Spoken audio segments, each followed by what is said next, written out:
Quanto dura un attimo? È il titolo del primo libro di Paolo Rossi, il calciatore omonimo del comico milanese, che l'ex goleador dei leggendari mondiali di Spagna del 1982, quelli per cui venne soprannominato Pablito, ha presentato a Palazzo Ferrofini a Venezia, sede del Consiglio regionale del Veneto. Un amore per questa regione che lui, toscano, non ha mai nascosto, fresco della cittadinanza onoraria di quella Vicenza che lo lanciò nell'Olimpo nazionale e poi internazionale del pallone. La biografia ovviamente dove ci sono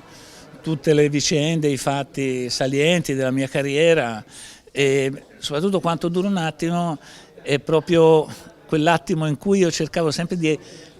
anticipare, di arrivare prima di un altro, se non altro col ragionamento, con la testa, non avendo il fisico da centravanti di quelli che potesse in qualche modo difendermi bene nella di rigore. Io ero un giocatore con caratteristiche che erano quelle della rapidità, della velocità, ma soprattutto dell'intuizione. Ecco, ero più intuitivo e quindi dovevo cercare sempre di rubare l'attimo all'avversario, di arrivare a un decimo di secondo prima, e quelle facevano parte un po' di quelle mie qualità che mi hanno contraddistinto. Il libro ovviamente all'interno ci sono tutte le vicende dei mondiali di calcio dell'82, quelli precedenti del 78, c'è tutta la mia carriera nei club, da Vicenza alla Juventus, insomma ci sono raccolte tutte le sensazioni e le emozioni di 12 anni di carriera importante, non semplicissima e non facile sempre, questo va detto, però insomma devo dire che posso ritenermi comunque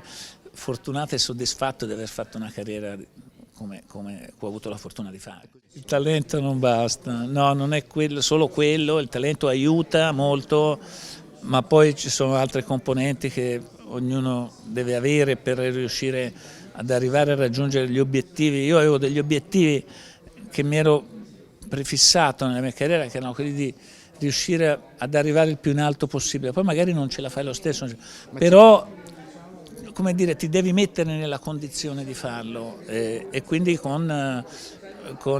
diciamo, l'aspetto comportamentale, con la determinazione, con la voglia di arrivare, con il carattere, insomma servono tante altre cose e quelle sono necessarie se tu vuoi pensare di raggiungere qualche